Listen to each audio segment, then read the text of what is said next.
Mutton keema 200 grams keema చేసుకోవాలి. 2 table spoon oil సరిపోతుంది. Also కాజు కూడా 1 కప్పు కీమా చేసుకోవాలి. తర్వాత 2 పచ్చిమిర్చి కీమా చేసి పెట్టుకోవాలి. ఆల్సో అలాగే గార్లిక్ కూడా 5 గ్రామ్స్ గార్లిక్ కీమా చేసుకోవాలి. ఆల్సో జింజర్ కూడా సేమ్ అంత జింజర్ కూడా కీమా చేసుకోవాలి. తర్వాత దాన్ని తీసుకుంటే మనము స్టవ్ వెలిగించి ప్యాన్ పెట్టేసుకోవాలి. పైన పెట్టేసి మనం 2 టేబుల్ స్పూన్ ఆయిల్ తీసుకున్నాం కదా, మొత్తం వేసేసుకోవాలి.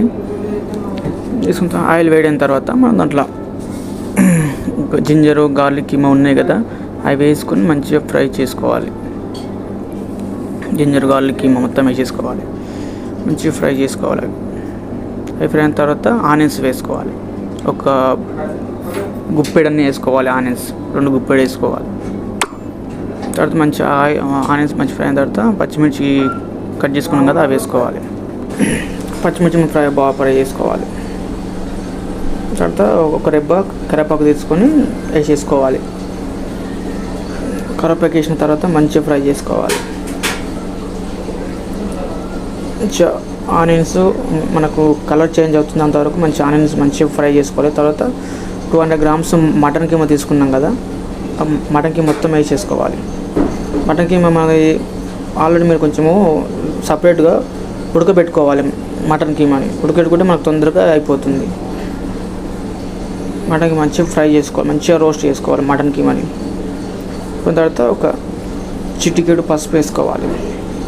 చిటికెడు సరిపోతుంది. పసుపు అయిన తర్వాత మంచిగా కలుపుకోవాలి. తర్వాత 1 స్పూన్ ధనియాల పొడి వేసుకోవాలి. 1 స్పూన్ ధనియాల పొడి బాగా కలుపుకోవాలి. తర్వాత 2 స్పూన్లు కారం పొడి వేసుకోవాలి.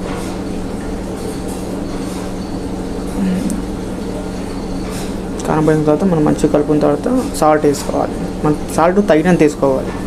కాజు కీమా కూడా మొత్తం ఫ్రై కీమా ఉంది కదా, మనం అది కూడా మొత్తం వేసేసుకొని మంచిగా కలుపుకోవాలి.